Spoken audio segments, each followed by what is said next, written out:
thank you to all the stakeholders within the state that made it possible for us to have a season. Obviously, it was a challenging start to the year, and for everyone to work together, the presidents, the coaches, to get a season, you credit to yourself. And this competition's got some real substance, so well done, boys. Well done, everyone.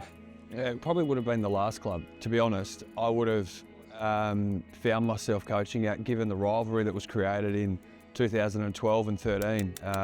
Lonnie was a strong, powerful club. I was coaching up at South Launceston in the State League, and there was a fierce rivalry, pretty heated games on the field. But that is football. You know, a lot of coaches and players switch clubs, and I was fortunate to find myself here at Lonnie. I'd finished up at Devonport. A couple of my close mates, Sam Lonigan was one of them, was here, and that probably was the first attraction, to have a year off coaching, having done it for 4 years up at Devonport. And yeah, then he left, and Sandra and I spoke, and we landed the gig. And yeah, fast forward 6 years later, we'd won 3 premierships in a row, which, I mean, would never have expected. And I think the way I would describe that period, there was a real hardness and resilience created on the board, namely by Sandra, and then within the playing group from the likes of Joby Harper, Jay Blackberry, Dylan Riley, the list goes on. It was more the nomination. I was against it for a long time because I didn't know anything about being a president. So when I came on board, I had to treat it like running a business, and which I've been involved in for many years. And yeah, just doing what I know rather than sticking to the old ways of doing things and changing a few things. And then obviously COVID, there were a lot of meetings with AFL Tas and all the other clubs to see if we could have football that year, because like the NTFA didn't play and things like that. So we felt that it was something that we needed in Tassie, and it gave everybody else in Tasmania that enjoyed football something to look forward to each weekend. Was a state game of footy. Coach at the time was obviously Mitch Thorp, who started in 2018, I believe. So our first premiership wasn't won until 2020, so it was a few years of putting a list together, believing in the game plan, adjusting a few things here and there, and then looked after itself after that. I was certainly a bit of a cat on a hot tin roof. I knew that some of the supporters weren't super thrilled with that decision to start with, given the rivalry that had been created previously. But once I got to know some of the volunteers and had spent some time at the club, that turned pretty quick, and those people actually became the backbone of what we did, particularly throughout COVID, where we needed to clean change rooms and separate training and all the things that one person can't do. So we were very, very fortunate, and it's probably a testament to why the club is as healthy and as strong as it is today, is the volunteers and people that have been around the place over the years. I reckon it's people just sort of putting belief in coaches, players, people sort of just, a lot of people are supporting players each day and each game day and come around like that. And it's just, supporters are in the club, which just makes it thrive. Like you don't have a football team if you don't have supporters and people that want to volunteer and things like that. It just, makes a football club, and we really appreciate that a lot. Like it's really good. Sideways handball, gets it to Casey Brown. Now towards Riley and Nankervis. Nankervis gets a fist to it. Riley taps it to his own advantage. Might be happy to see it go out of bounds. No, keeps it in to Dylan Riley. Magical stuff. Over the top. Jay Blackberry. Another goal. And Launceston are back in front. Yeah, it was fierce. It really was. It was, and it's so refreshing. Like, I'm a traditional football person, and growing up watching the TFL back in the day, you know, North Lonnie and Clarence and Burnie and Clarence and all those games. When we got into 2020, there was no love lost, and that premiership of the 3 just stands out. The crowd, the noise. We were massive underdogs. North Lonnie had already posted the day before on their social media. They were shining their cups. So you probably hear it in my voice, the hardness that Musica, Fletcher Seymour, Joby Harper, those guys had to want to win that day was as Up it goes. Harper has gone. Joby Harper. Is that the goal that makes the big difference? That's his second goal. And they move out to 7-4-46 Launceston, North Launceston 5-9. It was just, you had to pinch yourself sort of moment. Like we were never meant to win that game. You know, 3/4 time, Joby, we were behind and he went back and kicked a goal after the siren just to give us a little bit of momentum going into the last quarter. And North Lonnie kept hitting the scoreboard. We kept hanging in there.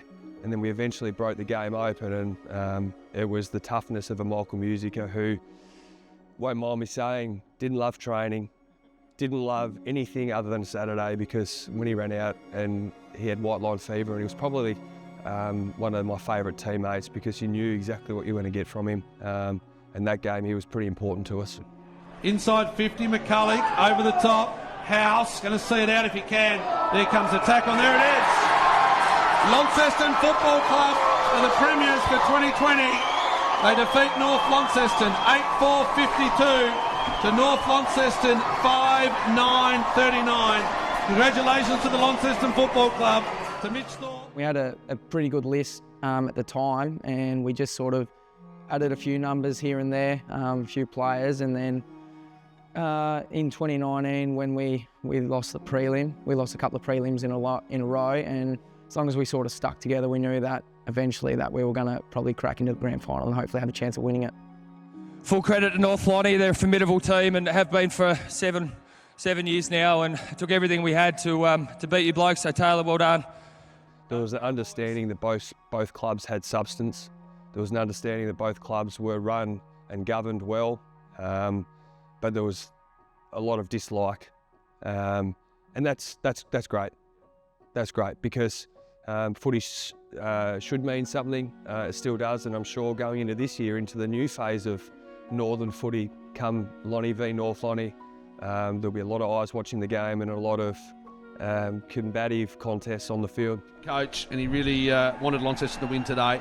And there it goes. The cup goes up. Well done to Joby Harper, Mitch Thorp, all the Launceston team. A real good mix of youth and experience. And Launceston take the title. North Launceston go off the ground, dejected, not happy.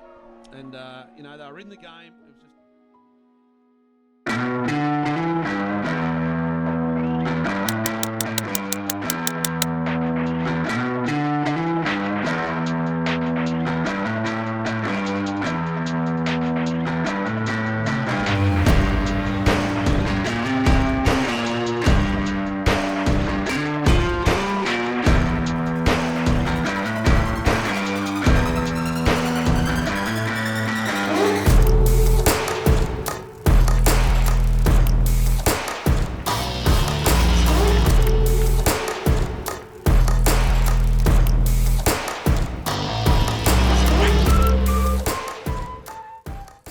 I think this is going to be a funny part of the conversation because I reckon Jake was the biggest thorn in Sandra and I's side because he's a cheeky bugger.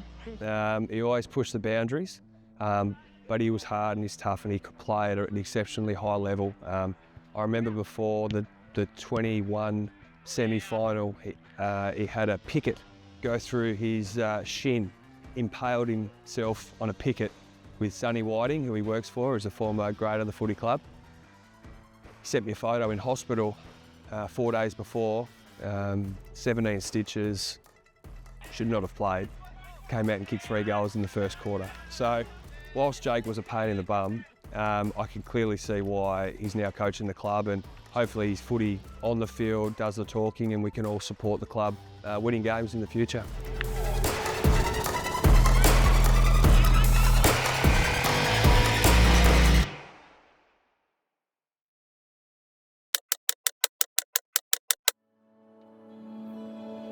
Dull scene here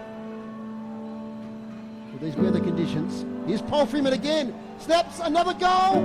Yes! 2 in 2 minutes for Brody Paul Freeman. The start of the last quarter. And Beautiful snap there in these conditions. Played, a fair few senior games now. Two of the boys with our younger list last year were calling me the fossil, so that wasn't very nice of them. But no, I love the club. It's a great family club. Mum, Dad and my partner all love it here, so don't see myself moving from here from now on. Flicks it out, Clifford. Chance now, Ashland there, Clifford as well. Slung, not 15. Jordan Lane snaps a goal. Consolation there for the Tigers. They worked hard inside their attacking 50. And their fans... The rivalry, the combative nature of the games, in particular against North Lonnie and probably Kingborough. They were the two clubs that I'll miss that. You don't get that back. I mean, I'm 36 now. My playing days are done. That was my best asset as a coach, was to try and lead by action on the field, and that's what I'll miss. In a day of wet, rainy, just mud, to kick 16 goals, 110 over Kingborough, 5-8-38. They are just a total powerhouse, Max Walker. 30 shots to 13, so that says it all, really, doesn't it? In the inside 50s, I would imagine that overall...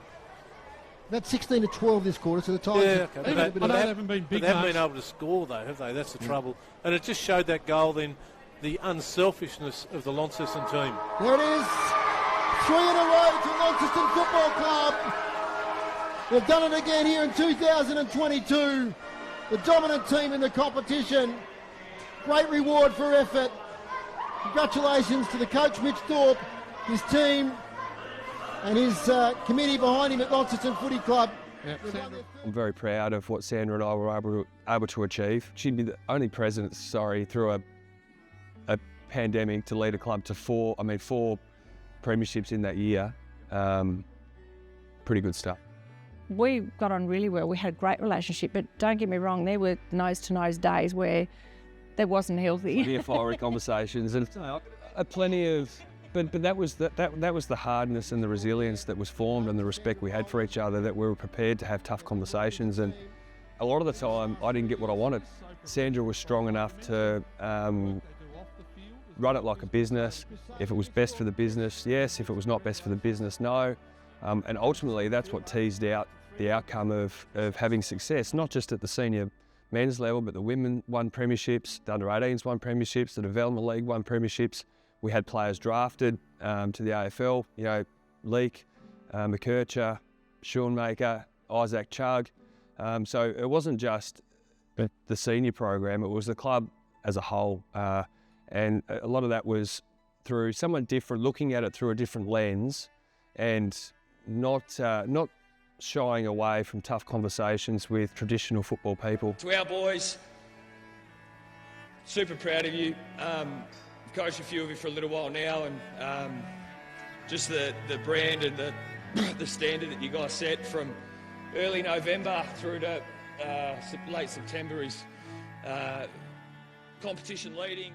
The benefit of playing in a few different competitions and at a few different clubs is you get to sort of understand what makes a good club work, and the passion that was here on both sides, the support and, I'm not sure about this guy, is lovely, because that's what footy is. It's a passionate sport. I mean, I played in the SANFL. You won't find a competition that's got more rivalry in it. And what stood out to me was people care about this place. And now I get the next job, and probably just as important, of coaching in the juniors here. I've gone from the senior position now into the juniors, which, I mean, if our club wants to be around for another 150 years, we need to make sure our junior programs are strong. We've got young boys and young girls playing footy, so I can come and watch the game on a Saturday and then help the little fellas and little girls on a Sunday. My son knows nothing other than Sandra, the Giblins, the Cockers and the Lonnie Footy Club. They gather together, the cup raised aloft. They're going to cheer from their crowd. Congratulations, 3 in a row. Yep. 2020, 2021 and 2022. So let the celebration start.